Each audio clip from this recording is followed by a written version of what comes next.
नमस्कार। कहानियों की श्रृंखला में आज हम सुनेंगे मुंशी प्रेमचंद द्वारा लिखी कहानी बेटी का धन। कहानी अच्छी लगे तो इसे लाइक, सब्सक्राइब और शेयर करना मत भूलिएगा। तो लीजिए, प्रस्तुत है कहानी। बेतवा नदी दो ऊंचे कगारों के बीच इस तरह मुँह छिपाए हुए थी जैसे निर्मल हृदयों में साहस और उत्साह की मध्यम ज्योति छिपी रहती है। इसके एक कगार पर एक छोटा सा गांव बसा है जो अपने भग्न जातीय चिन्हों के लिए बहुत ही प्रसिद्ध है। जातीय गाथाओं और चिन्हों पर मर मिटने वाले लोग इस भावन स्थान पर बड़े प्रेम और श्रद्धा के साथ आते और गांव का बूढ़ा केवट सुक्खू चौधरी उन्हें उसकी परिक्रमा कराता और रानी के महल, राजा का दरबार और कुंवर की बैठक के मिटे हुए चिन्हों को दिखाता। वह एक उच्छ्वास लेकर रूंधे हुए गले से कहता, महाशय, एक समय वह था कि केवटों को मछलियों के इनाम में अशर्फियाँ मिलती थीं। कहार महल में झाड़ू देते हुए अशर्फियाँ बटोर ले जाते थे। बेतवा नदी रोज चढ़कर महाराज के चरण छूने आती थी। यह प्रताप और यह तेज था, परंतु आज इसकी यह दशा है। इन सुंदर उक्तियों पर किसी का विश्वास जमाना चौधरी के वश की बात न थी, पर सुनने वाले उसकी सहृदयता तथा अनुराग के जरूर कायल हो जाते थे। सुक्खू चौधरी उदार पुरुष थे, परंतु जितना बड़ा मुंह था उतना बड़ा ग्रास न था। 3 लड़के, 3 बहुएं और कई पौत्र पौत्रियां थीं। लड़की केवल एक गंगा जली थी जिसका अभी तक गौना नहीं हुआ था। चौधरी की यह सबसे पिछली संतान थी। स्त्री के मर जाने पर उसने इसको बकरी का दूध पिला पिलाकर पाला था। परिवार में खाने वाले तो इतने थे, पर खेती सिर्फ एक हल की होती थी। ज्यों त्यों कर निर्वाह होता था, परंतु सुक्खू की वृद्धावस्था और पुरातत्व ज्ञान ने उसे गांव में वह मान और प्रतिष्ठा प्रदान कर रखी थी जिसे देखकर झगड़ू साहू भीतर ही भीतर जलते थे। सुक्खू जब गांव वालों के समक्ष हाकिमों से हाथ फेंक फेंक कर बात करने लगता और खंडहरों को घुमा फिराकर दिखाने लगता था, तो झगड़ू साहू, जो चपरासियों के धक्के खाने के डर से करीब नहीं फटकते थे, तड़प तड़प कर रह जाते थे। अतः वे सदा इस शुभ अवसर की प्रतीक्षा करते रहते थे जब सुक्खू पर अपने धन द्वारा प्रभुत्व जमा सके। इस गांव के जमींदार ठाकुर जीतन सिंह थे, जिनकी बेगार के मारे गांव वालों का नाकों दम था। उस साल जब जिला मजिस्ट्रेट का दौरा हुआ और वह यहाँ के पुरातन चिन्हों की सैर करने के लिए पधारे, तो सुक्खू चौधरी ने दबी जबान से अपने गांव वालों की दुख कहानी उन्हें सुनाई। हाकिमों से वार्तालाप करने में उसे तनिक भी भय न होता था। सुक्खू चौधरी को खूब मालूम था कि जीतन सिंह से रार मचाना सिंह के मुंह में सिर देना है, किंतु जब गांव वाले कहते थे कि चौधरी, तुम्हारी ऐसे ऐसे हाकिमों से मिताई है और हम लोगों को रात दिन रोते कटता है, तो फिर तुम्हारी यह मित्रता किस दिन काम आवेगी। परोपकाराय सताम विभूतया। तब सुक्खू का मिजाज आसमान पर चढ़ जाता था। घड़ी भर के लिए वह जीतन सिंह को भूल जाता था। मजिस्ट्रेट ने जीतन सिंह से इसका उत्तर मांगा। उधर झगड़ू साहू ने चौधरी के इस साहसपूर्ण स्वामी द्रोह की रिपोर्ट जीतन सिंह को दी। ठाकुर साहब जलकर आग हो गए। अपने करिंदे से बकाया लगान की बही मांगी। संयोगवश चौधरी के जिम्मे इस साल का कुछ लगान बाकी था। कुछ तो पैदावार कम हुई, उस पर गंगा जली का ब्याह करना पड़ा। छोटी बहू नथ की रट लगाए हुए थी, वह बनवानी पड़ी। इन सब खर्चों ने हाथ बिल्कुल खाली कर दिया था। लगान के लिए कुछ अधिक चिंता नहीं थी। वह इस अभिमान में भूला हुआ था कि जिस जबान में हाकिमों को प्रसन्न करने की शक्ति है, क्या वह ठाकुर साहब को अपना लक्ष्य न बना सकेगी। बूढ़े चौधरी इधर तो अपने गर्व में निश्चिंत थे और उधर उन पर बकाया लगान की नालिश ठुक गई। सम्मन आ पहुंचा। दूसरे दिन पेशी की तारीख पड़ गई। चौधरी को अपना जादू चलाने का अवसर न मिला। जिन लोगों के बढ़ावे में आकर सुक्खू ने ठाकुर से छेड़छाड़ की थी, उनका दर्शन मिलना दुर्लभ हो गया। ठाकुर साहब के सहने और प्यादे गांव में चील की तरह मंडराने लगे। उनके भय से किसी को चौधरी की परछाई काटने का साहस न होता था। कचहरी वहां से 3 मील पर थी। बरसात के दिन रास्ते में ठौर ठौर पानी, उमड़ी हुई नदियाँ, रास्ता कच्चा, बैलगाड़ी का निबाह नहीं, पैरों में बल नहीं, अतः अदम पैरवी में मुकदमे एक तरफा फैसला हो गया। कुर्की का नोटिस पहुंचा तो चौधरी के हाथ पांव फूल गए। सारी चतुराई भूल गई। चुपचाप अपनी खाट पर पड़ा पड़ा नदी की ओर ताकता और अपने मन में कहता, क्या मेरे जीते जी घर मिट्टी में मिल जाएगा? मेरे इन बैलों की सुंदर जोड़ी के गले में क्या दूसरों का जुआ पड़ेगा? यह सोचते सोचते उसकी आंखें भर आती। वह बैलों से लिपट कर रोने लगा, परंतु बैलों की आंखों से क्यों आंसू जारी थे? वे नाद में मुंह क्यों डाही डालते थे? क्या उनके हृदय पर भी अपने स्वामी के दुख की चोट पहुंच रही थी? फिर वह अपने झोपड़े को विकल नैनों से निहार कर देखता और मन में सोचता, क्या हमको इस घर से निकलना पड़ेगा?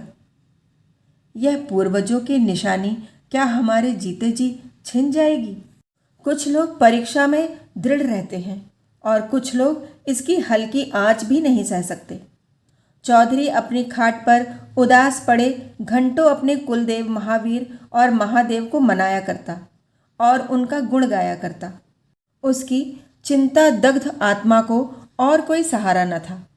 इसमें कोई संदेह न था कि चौधरी की 3 बहुओं के पास गहने थे, पर स्त्री का गहना ऊख का रस है जो पेरने ही से निकलता है। चौधरी जाति का ओछा पर स्वभाव का ऊंचा था। उसे ऐसी नीच बात बहुओं से कहते संकोच होता था।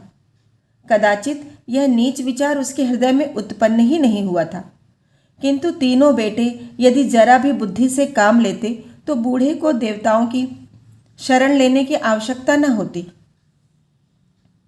परंतु यहाँ तो बात ही निराली थी। बड़े लड़के को घाट के काम से फुर्सत न थी। बाकी 2 लड़के इस जटिल प्रश्न को विचित्र रूप से हल करने के मंसूबे बांध रहे थे।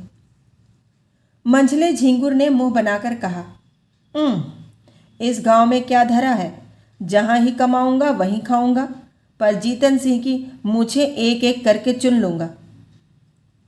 छोटे फक्कड़ ऐंठ कर बोले, मूछें तुम चुन लेना, नाक मैं उड़ा दूंगा, नकटा बना घूमेगा। इस पर दोनों खूब हंसे और मछली मारने चल दिए। इस गांव में एक बूढ़े ब्राह्मण भी रहते थे।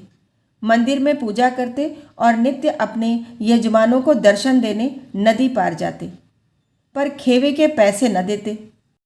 तीसरे दिन वह जमींदार के गुप्तचरों की आंख बचाकर सुक्खू के पास आए और सहानुभूति के स्वर में बोले, चौधरी, कल ही तक मियाद है और तुम अभी तक पड़े पड़े सो रहे हो। क्यों नहीं घर की चीज़ ढूंढ ढांड कर किसी और जगह भेज देते? न हो समधियाने पटवा दो, जो कुछ बचा रहे वही सही। घर की मिट्टी खोद कर थोड़े ही कोई ले जाएगा। चौधरी लेटा था, उठ बैठा और आकाश की ओर निहार कर बोला, जो कुछ उसकी इच्छा है वह होगा, मुझसे यह जाल न होगा।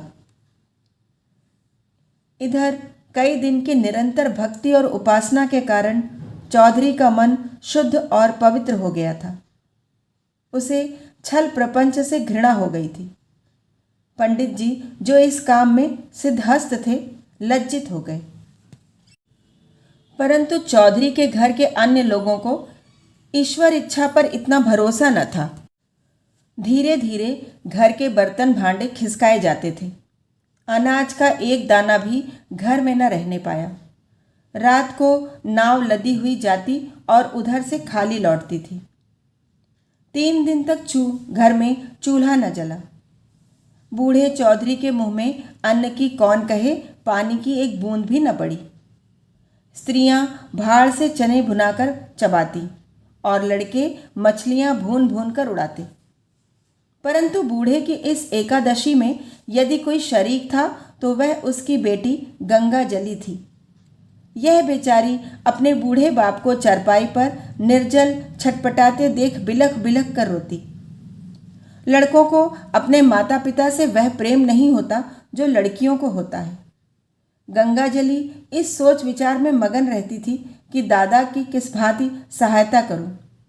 यदि हम सब भाई बहन मिलकर जीतन सिंह के पास जाकर दया भिक्षा की प्रार्थना करें तो वे अवश्य मान जाएंगे। परंतु दादा को कब यह स्वीकार होगा? वह यदि एक दिन बड़े साहब के पास चले जाएं तो सब कुछ बात की बात में बन जाए, किंतु उनकी तो जैसे बुद्धि ही मारी गई है। इसी उधेड़बुन में उसे एक उपाय सूझ पड़ा। कुम्हलाया हुआ मुखारबिंद खिल उठा। पुजारी जी सुक्खू चौधरी के पास से उठकर चले गए थे और चौधरी उच्च स्वर से अपने सोए हुए देवताओं को पुकार पुकार कर बुला रहे थे। निदान गंगा जली उनके पास जाकर खड़ी हो गई। चौधरी ने उसे देखकर विस्मित स्वर में पूछा, क्यों बेटी, इतनी रात गए क्यों बाहर आई? गंगा जली ने कहा, बाहर रहना तो भाग्य में लिखा है, घर में कैसे रहूं? सुक्खू ने जोर से हाँक लगाई, कहाँ गए तुम्हारे कृष्ण मुरारी, मेरे दुख हरो। गंगा जली खड़ी थी, बैठ गई और धीरे से बोली, भजन गाते तो आज 3 दिन हो गए। घर बचाने का भी कुछ उपाय सोचा कि इसे यूं ही मिट्टी में मिला दोगे?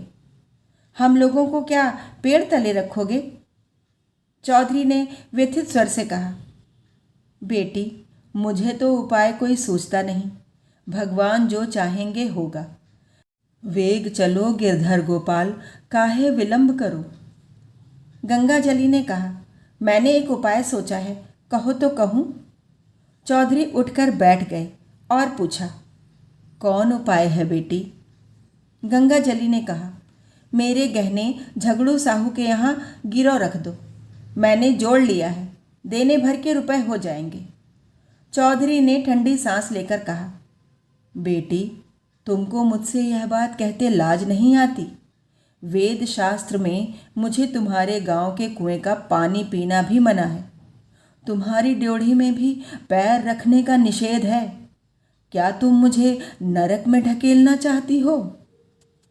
गंगा जली उत्तर के लिए पहले ही से तैयार थी।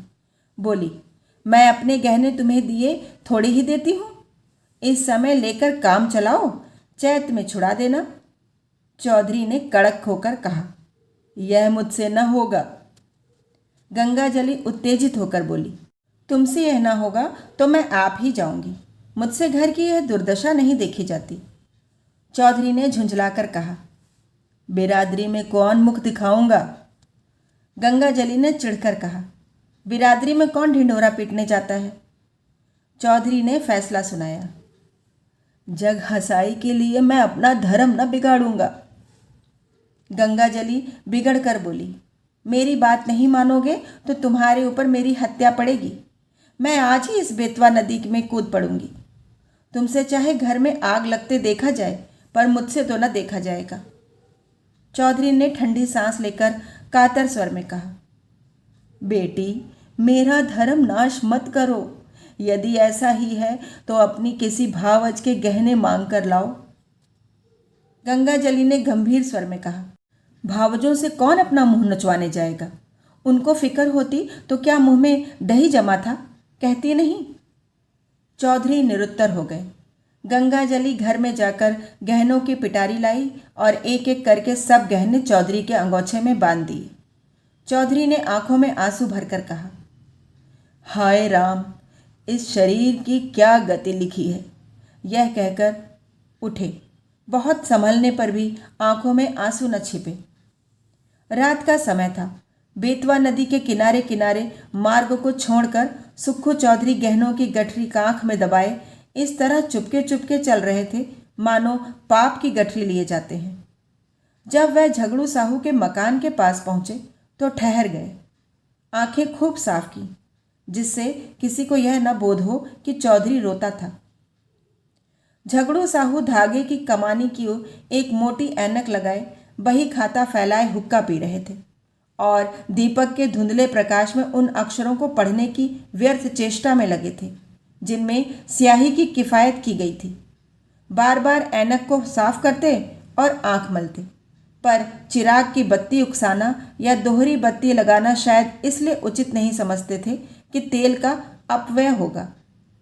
इसी समय सुक्खू चौधरी ने आकर कहा, जयराम जी। साहू ने देखा, पहचान कर बोले, जयराम चौधरी। कहो, मुकदमे में क्या हुआ? यह लेन देन बड़े झंझट का काम है, दिन भर सिर उठाने की छुट्टी नहीं मिलती। चौधरी ने पोटली को खूब सावधानी से छिपाकर लापरवाही के साथ कहा, अभी तक तो कुछ नहीं हुआ, कल इजराए डिग्री होने वाली है। ठाकुर साहब से न जाने कब का बैर निकाला है। हमको 2-3 दिन की भी मोहलत होती तो डिग्री न जारी होने पाती। छोटे साहब और बड़े साहब दोनों हमको अच्छी तरह जानते हैं। अभी इसी साल मैंने उनसे नदी किनारे घंटों बातें की, किंतु एक तो बरसात के दिन, दूसरे एक दिन की भी मोहलत नहीं। क्या करता? इस समय मुझे रुपयों की चिंता है। झगड़ू साहू ने विस्मित होकर पूछा, तुमको रुपयों की चिंता? घर में भरा है, वह किस दिन काम आवेगा? झगड़ू साहू ने यह व्यंग बाण नहीं छोड़ा था। वास्तव में उन्हें और सारे गांव को विश्वास था कि चौधरी के घर में लक्ष्मी महारानी का अखंड राज्य है। चौधरी का रंग बदलने लगा। बोले, साहू जी, रुपया होता तो किस बात की चिंता थी? तुमसे कौन छिपाव है? आज 3 दिन से घर में चूल्हा नहीं जला, रोना पीटना पड़ा है। अब तो तुम्हारे बसाए बसूंगा। ठाकुर साहब ने तो उजाड़ने में कोई कसर न छोड़ी। झगड़ू साहू जीतन सिंह को खुश रखना जरूर चाहते थे, पर साथ ही चौधरी को भी नाखुश करना मंजूर न था। यदि सूद दर सूद छोड़कर मूल तथा ब्याज सहज वसूल हो जाए तो उन्हें चौधरी पर मुफ्त का एहसान लादने में कोई आपत्ति न थी। यदि चौधरी के अफसरों की जान पहचान के कारण साहू जी का टैक्स से गला छूट जाए, जो अनेक उपाय करने, अहलकारों की मुट्ठी गर्म करने पर भी नित्य प्रति उनकी तोंद की तरह बढ़ता ही जा रहा था, तो क्या पूछना। बोले, क्या कहें चौधरी जी, खर्च के मारे आजकल हम भी तबाह हैं।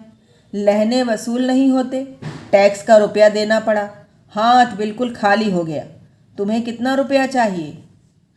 चौधरी ने कहा, 100 रुपये की डिग्री है, खर्च बर्च मिलाकर 200 के लगभग समझो। झगड़ू अब अपने दांव खेलने लगे। पूछा, तुम्हारे लड़कों ने तुम्हारी कुछ भी मदद न की? वह सब भी तो कुछ न कुछ कमाते ही हैं। साहू जी का यह निशाना ठीक पड़ा। लड़कों ने लापरवाही से चौधरी के मन में जो कुत्सित भाव भरे थे वह सजीव हो गए। बोले, भाई, लड़के किसी काम के होते तो यह दिन क्यों देखना पड़ता? उन्हें तो अपने भोग विलास से मतलब। घर गृहस्थी का बोझ तो मेरे सिर पर है। मैं इसे जैसे चाहूँ संभालूँ, उनसे कुछ सरोकार नहीं। मरते दम भी गला नहीं छूटता। मरूंगा तो सब खाल में भूसा भराकर रख छोड़ेंगे। गृह कारज नाना जंजाला।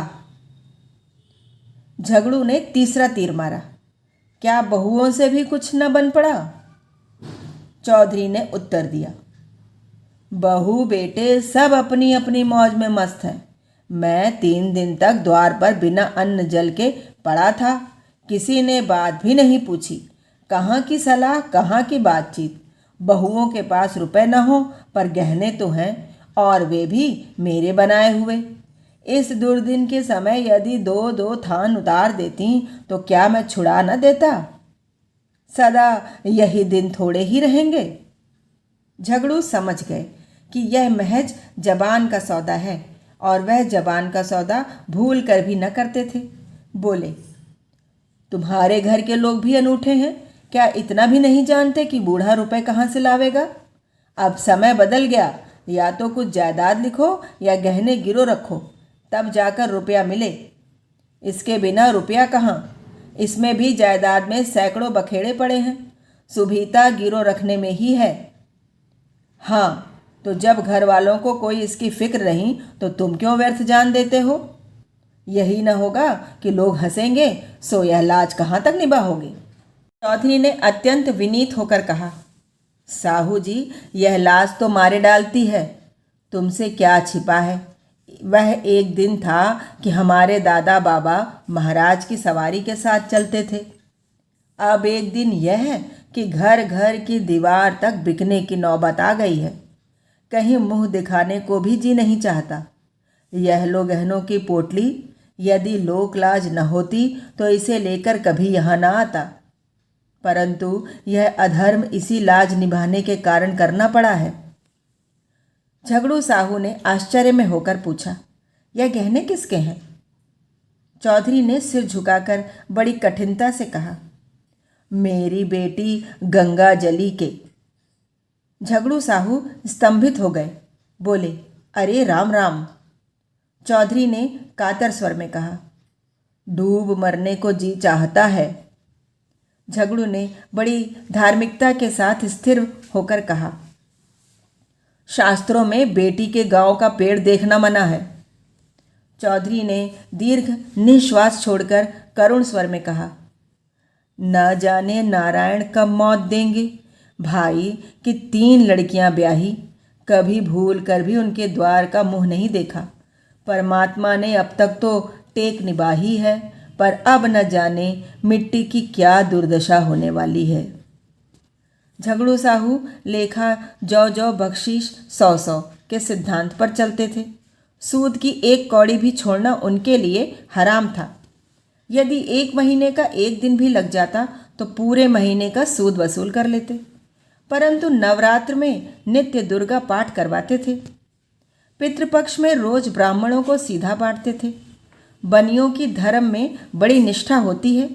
यदि कोई दीन ब्राह्मण लड़की ब्याहने के लिए उनके सामने हाथ पसारता तो वह खाली हाथ न लौटता।